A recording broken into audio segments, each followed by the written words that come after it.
Question number 6 को solve करेंगे। इसमें गिवन है a 1.5 metre tall boy is standing at some distance from a 30 metre tall building. तो यहाँ पे आपको क्या करना है, सबसे पहले यहाँ पे ग्राउंड लेवल बनाना है। इसमें हमें क्या बोल रखा है 1.5 मीटर टॉल बॉय। तो यहाँ पे मैंने एक पॉइंट पे 1.5 मीटर का यहाँ पे हमने बॉय बना दिया। अगर इसको मैं यहाँ पे ए बी बोलता हूँ। अब इसके बाद क्या दे रखा है हमें 30 मीटर टॉल बिल्डिंग। तो यहाँ पे हमने एक बिल्डिंग बना रखी है और इसकी जो हाइट है वो कितनी गिवन हमें यहाँ पे गिवन है 30 मीटर। तो यहाँ पे हमने लिख दिया 30 मीटर। अब इसके बाद में आपको क्या करना, देखो इस बिल्डिंग को मैं यहाँ पे क्या बोल देता हूँ, CD बोल देता हूँ। तो CD यहाँ पे क्या हो जाएगी, बिल्डिंग हो जाएगी। AB यहाँ पे बॉय है। अब इसके बाद में क्या बोल रखा है, the angle of elevation from his eyes to the top of the building increases from 30 degree to 60 degree as he walks towards the building. तो अब ये क्या बोल रहा है कि B पॉइंट पे यहाँ पे बॉय खड़ा है और ये बिल्डिंग की तरफ यहाँ पे चलना स्टार्ट करता है। तो इसका जो एंगल है 30 डिग्री से कितना हो जाता है, 60 डिग्री हो जाता है। तो ये मैंने आपको ऑलरेडी बता रखा है। अगर कोई वर्टिकल हमारे पास टावर है, बिल्डिंग है या कुछ भी गिवन है, तो कोई भी ऑब्जेक्ट उसके पास आता है तो एंगल इंक्रीज होता जाएगा और उस वर्टिकल टावर या बिल्डिंग से दूर जाओगे तो एंगल क्या होगा, डिक्रीज होगा। तो यहाँ पे ये जो पॉइंट ए है, ये जो पॉइंट ए है, यहाँ पे इसकी आंख है बॉयज की, और यहाँ से देखो बिल्डिंग का टॉप कहाँ, डी पे। ए को डी से मिलाएंगे और इसी को हम क्या बोलते हैं, लाइन ऑफ साइट। बॉयज की आई से एक हम यहाँ पे हॉरिजॉन्टल लाइन बनाएंगे, इसको हम क्या बोलेंगे, हॉरिजॉन्टल लाइन बोलते हैं। और ये जो हॉरिजॉन्टल लाइन है यहाँ पे, इस पॉइंट को अगर मैंने एफ बोल रखा है तो ये जो ए एफ है ये पैरेलल होगी किसके, BC के, जो ग्राउंड लेवल है उसके ये पैरेलल होगी। Line of side and horizontal line के बीच में जो एंगल बनता है उसको हम क्या बोलते हैं, एंगल ऑफ एलिवेशन। यहाँ पे हमें 30 डिग्री गिवन है। अब ये यहाँ से चलना स्टार्ट करता B पॉइंट से इस तरफ। अब ये यहाँ पे आ गया बॉय। जब ये यहाँ पे आ गया तो यहाँ से इस टावर को वो फिर से देख रहा है। इस बिल्डिंग को जब वो देखेगा तो यहाँ से हम एक ऐसे लाइन बनाएंगे। अब ये जो एंगल है वो कितना हो जाएगा, यहाँ पे 60 डिग्री का हो जाएगा। इस पॉइंट को मैंने G बोल दिया और ये हो जाएगा H। एंगल F यहाँ पे कितना हो जाएगा, 90 डिग्री का होगा, ये वर्टिकल है। अब आप यहाँ पे देख सकते हो कि ये जो आपके पास में AB है ये किसके इक्वल हो जाएगी, ये GH के इक्वल होगी और ये किसके इक्वल होगा, CF के इक्वल होगा। तो AB 1.5 है तो GH भी 1.5 मीटर होगा और ये CF भी कितना हो जाएगा, 1.5 मीटर होगा। ये जो हॉरिजॉन्टल लाइन, ये ग्राउंड लाइन, दोनों पैरेलल है। तो पैरेलल लाइंस के बीच की डिस्टेंस क्या होती है, इक्वल होती है। तो यहाँ पे हम लिख सकते हैं AB equals to GH equals to CF equals to 1.5 metre. यहाँ पे फाइंड आउट क्या करना है कि the distance he walk towards the building. इसका मतलब वो इनिशियल में B पॉइंट पे था, उसके बाद में जब एंगल 60 डिग्री का बना तो ये H पॉइंट पे आ गया। तो B से लेके H तक वो कितना चला, ये डिस्टेंस हमसे पूछा है। तो इसको अगर मैंने यहाँ पे x मीटर ले रखा है, A B H, उसके बाद में G, फिर यहाँ से A, तो ये क्या हो जाएगा, एक रेक्टेंगल होगा। तो रेक्टेंगल में आमने सामने की साइड इक्वल होती है। तो यहाँ पे x है तो ये A से लेके G तक भी क्या हो जाएगा, x हो जाएगा। तो यहाँ पे क्या लिख दूंगा मैं, BH है वो किसके इक्वल होगा, AG के, और यहाँ पे कितना लिख देंगे, x मीटर लिख देंगे। अब हमें देखो इसमें क्या फाइंड आउट करना है, हमें जो फाइंड आउट करना है ये x हमें फाइंड आउट करना है। इस डायग्राम को मैं एक बार यहाँ पे देखो मैं फिर से बना देता हूँ। हमें क्या बोल रखा है, ये ग्राउंड लेवल है, उसके बाद में यहाँ पे एक हमें बिल्डिंग गिवन है, उसकी हाइट कितनी है, 30 मीटर। तो ये बिल्डिंग हो गई, इसकी हाइट कितनी है, 30 मीटर है। अब ये जो हमारा यहाँ पे जो बॉय खड़ा है वो यहाँ पे खड़ा है AB, यहाँ पे इसकी हाइट है 1.5 मीटर है और इसका जो एंगल है वो इस बिल्डिंग के टॉप से कितना बनेगा, वो एंगल यहाँ पे हमें गिवन है कितना, 30 डिग्री का गिवन है। अब इसके बाद में जब इसका एंगल यहाँ पे 60 डिग्री का हो जाता है तो उस केस में ये बॉय यहाँ पे आ जाएगा। तो अब हमसे क्या पूछा, इस पॉइंट को H बोल रखा है, इसको मैंने G ले रखा है, यहाँ पे D F और ये C है। तो हमसे क्या पूछा कि B से लेके H के बीच की जो डिस्टेंस है वो बता दो। इसको मैंने यहाँ पे x ले रखा है कि बॉय ने जब यहाँ से चलना स्टार्ट किया, जब एंगल इसका 30 डिग्री था, जब एंगल 60 डिग्री होगा तो ये यहाँ पे रुक गया। इसके बीच की हमसे डिस्टेंस पूछी है, तो बी एच अक्स है, तो यहाँ से लेके ए से लेके जी तक भी कितना होगा, अक्स होगा। बॉय की आइज से हम एक हॉरिजॉन्टल लाइन बनाएंगे। ये जो हॉरिजॉन्टल लाइन है ये ग्राउंड लेवल के पैरेलल होगी। अब इसके बाद में आप यहाँ पे देख सकते हो जितना ए बी है उतना क्या होगा, जी एच होगा और उतना ही सी एफ होगा। तो ये भी 1.5 और यहाँ पे भी 1.5 मीटर हो जाएगा सी से लेके एफ तक। इतना हमने यहाँ पे कर दिया। अब इसके बाद में आप यहाँ पे क्या देख सकते हो कि ये जो एफ डी है इसकी वैल्यू मैं यहाँ पे निकाल सकता हूँ। देखो टोटल यहाँ पे कितना मेरे पास में 30 है, तो आप यहाँ पे क्या लिख सकते हो, देखो एफ डी प्लस उसके बाद में यहाँ पे लिख सकता हूँ सी एफ। ये किसके इक्वल हो जाएगा, ये जो टोटल है, तो टोटल हमारे पास में क्या सी डी, तो सी डी इक्वल्स टू यहाँ पे गिवन है 30। उसके बाद में सी एफ की वैल्यू पुट करूँगा 1.5, तो यहाँ पे एफ डी की वैल्यू आ जाएगी। तो एफ डी कितना हो जाएगा, 30 में से माइनस करना 1.5, तो यहाँ पे कितना आ जाएगा 28.5 metre.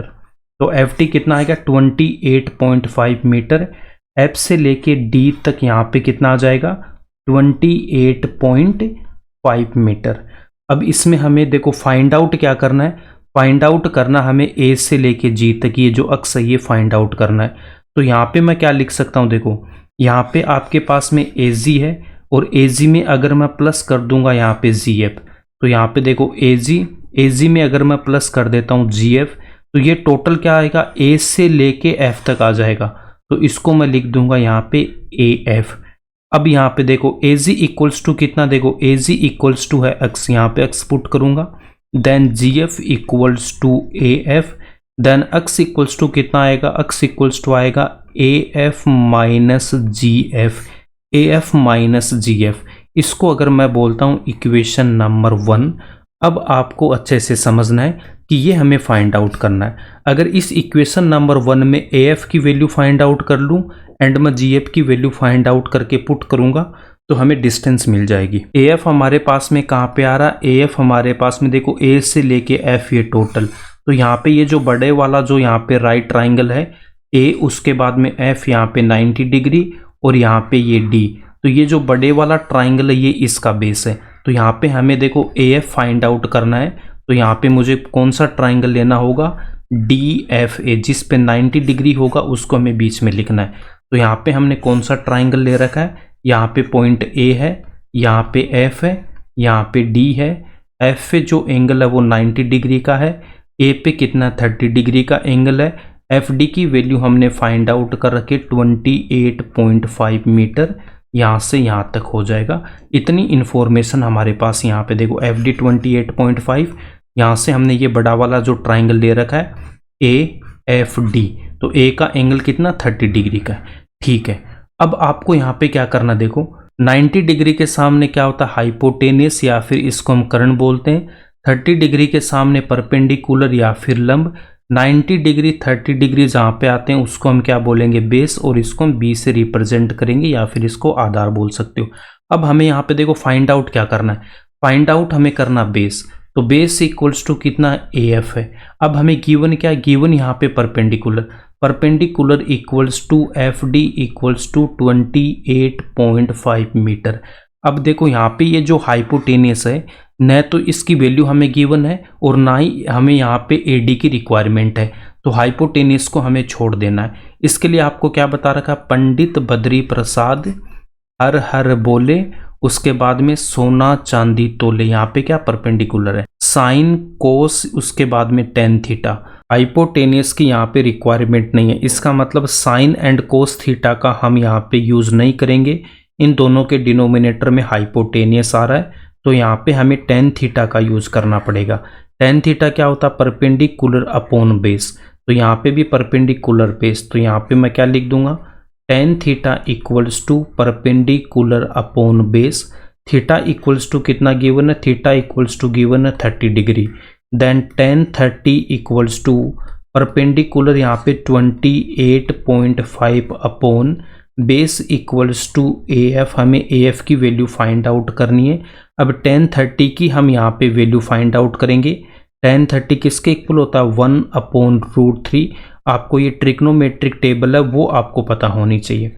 Then 28.5 upon A F, cross multiply करेंगे, AF को मल्टीप्लाई करूँगा 1 से तो AF इक्वल्स टू 28 से मल्टीप्लाई हो जाएगा √3, तो 28 इंटू √3 मीटर।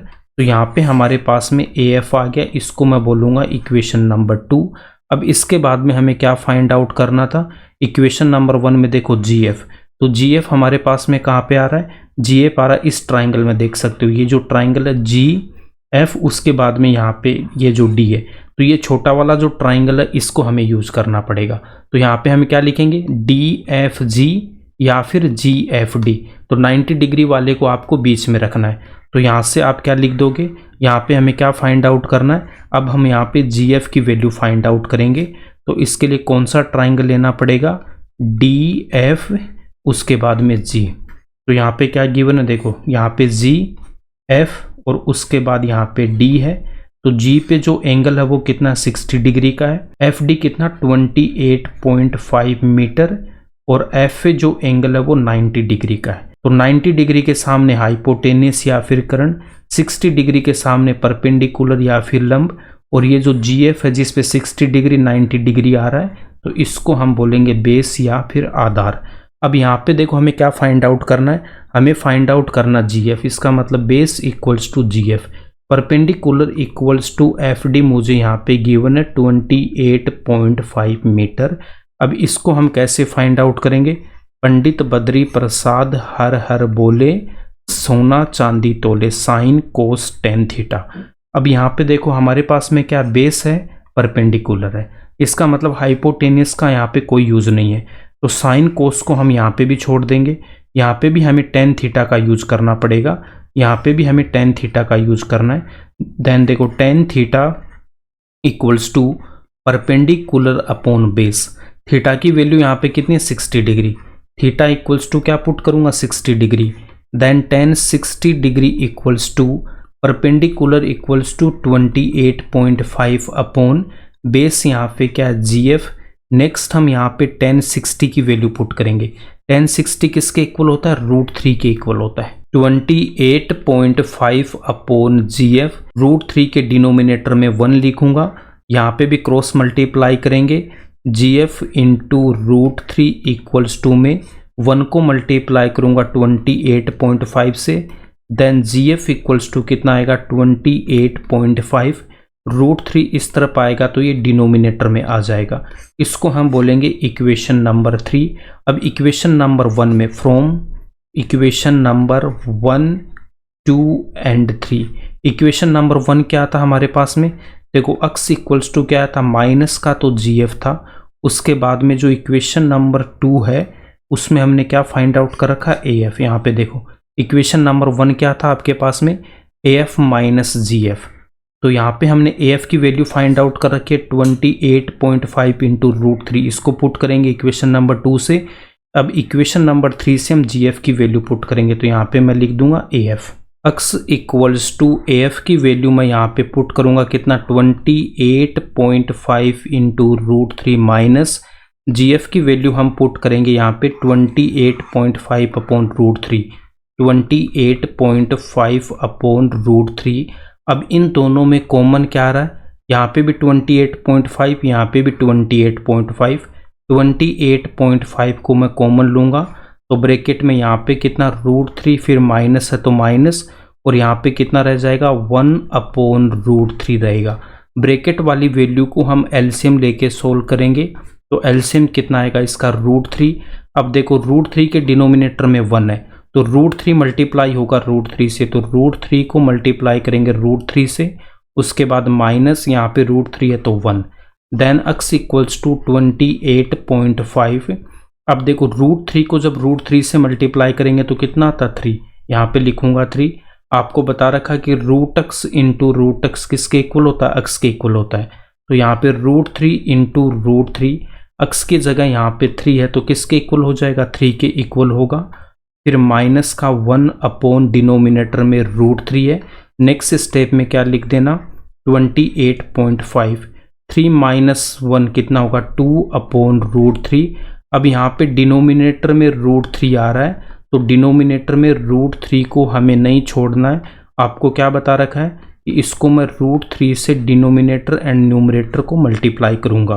तो नेक्स्ट स्टेप में क्या लिख देंगे, 28.5 इंटू 2 इंटू √3 को √3 से मल्टीप्लाई करूंगा तो कितना आएगा 3, तो डिनोमिनेटर में कितना आ जाएगा 3 आएगा। x इक्वल्स टू 28.5 को मैं 2 से मल्टीप्लाई कर रहा हूँ, इसका मतलब हमें डबल करना है। 28 का डबल कितना होता है 56, उसके बाद में 0.5 है तो 0.5 का डबल करूंगा तो 1, 56 में 1 ऐड करूंगा तो कितना आ जाएगा 57 इंटू √3 अपॉन यहाँ पे 3 से इस 57 को मैं कैंसिल करूंगा तो यहाँ पे कितना आ जाएगा 19, तो x इक्वल्स टू कितना आएगा 19√3 मीटर। ये इसका आंसर हो जाएगा। अब इसका सॉल्यूशन कैसे लिखना है एग्जाम में वो देखो। एग्जाम में लैंग्वेज भी लिखनी पड़ती है। ये हमारा क्वेश्चन नंबर 6 है। इसका हम यहाँ पे ऐसे डायग्राम बनाएंगे, क्लीन बनाएंगे, स्केल से एकदम परफेक्ट आपको डायग्राम बना लेना है। इसके बाद में क्या लिख दोगे, let the height of the boy equals to A B equals to 1.5 metre, then A B equals to G H equals to C F equals to 1.5 metre. Equation number 1 बोल देंगे। उसके बाद में height of the building C D equals to कितनी है 30 metre है। Hindi medium वाले हिंदी में लिखेंगे, इंग्लिश वाले इंग्लिश में लिख लेंगे।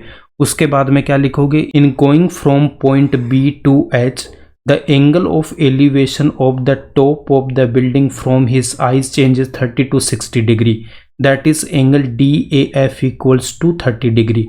तो ए यहाँ पे 30 डिग्री, इसको हमें बीच में लिखना है। Then angle D G F equals to 60 degree, तो जी यहाँ पे 60 डिग्री है तो उसको हमें बीच में लिखना है। And total distance B H equals to कितनी हो जाएगी, x मीटर वो यहाँ पे कवर करता है, यहाँ पे हमने हिंदी में लिखा है।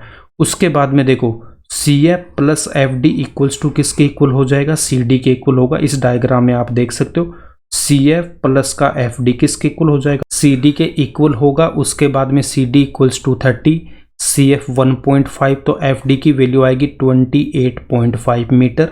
अब हम यहाँ पे right triangle D F A को यहाँ पे ड्रॉ करेंगे। यहाँ पे मैं tan थीटा का यूज करूंगा और इनकी वैल्यू पुट करूंगा। तो यहाँ से देखो tan 30 क्या होता है 1/√3, AF की वैल्यू आ जाएगी 28.5 इंटू √3, इक्वेशन नंबर 2।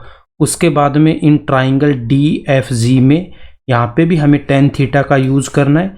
थीटा यहाँ पे 60 डिग्री है। उसके बाद में जब यहाँ से GF की वैल्यू फाइंड आउट करूंगा तो 28.5/√3, इक्वेशन नंबर 3। अब इसके बाद में देखो AG प्लस GF किसके इक्वल होगा, AF के। देखो AG प्लस का GF है किसके इक्वल होगा, टोटल जो यहाँ पे AF है। AG इक्वल होगा BH के और उसको हमने x ले रखा। देखो AG है वो इक्वल होगा BH के और इसको हमने x ले रखा है। तो यहाँ पे मैं क्या पुट कर दूंगा, AG की जगह x पुट करूंगा। इसका रीजन लिखेंगे अकॉर्डिंग टू डायग्राम या चित्रानुसार। अब यहाँ पे आपके पास में देखो x इक्वल्स टू क्या आ जाएगा, AF माइनस GF। अब देखो इक्वेशन नंबर 2 में हमने क्या फाइंड आउट कर रखा है, AF। इक्वेशन नंबर 3 में हमने फाइंड आउट क्या कर रखा है, GF फाइंड आउट कर रखा है। तो अब यहाँ से इनकी मैं वैल्यू पुट कर दूंगा। अब इसको जब हम यहाँ से सोल्व करेंगे तो हमारे पास में कितना आ जाएगा, देखो डिनोमिनेटर में √3 आएगा तो √3 को हम यहाँ पे नहीं रख सकते। डिनोमिनेटर एंड न्यूमरेटर को √3 से मल्टीप्लाई करेंगे। √3 को जब √3 से मल्टीप्लाई करूंगा तो 3 आएगा। 28.5 को 2 से मल्टीप्लाई करूंगा 57 को 3 से कैंसिल करेंगे तो 19। x इक्वल्स टू कितना आ जाएगा 19√3 metre. So that boy walks towards the building is 19√3 metre. अतः वह लड़का भवन की ओर 19√3 मीटर चलकर जाता है। यहीं पे ये क्वेश्चन कंप्लीट होता है। अगर ये क्वेश्चन आपको समझ में आए तो इसको लाइक कर देना। अगर कोई डाउट है तो कमेंट सेक्शन में लिख देना। इस वीडियो को ज्यादा से ज्यादा अपने दोस्तों के साथ शेयर करना एंड इस चैनल को सब्सक्राइब कर लेना।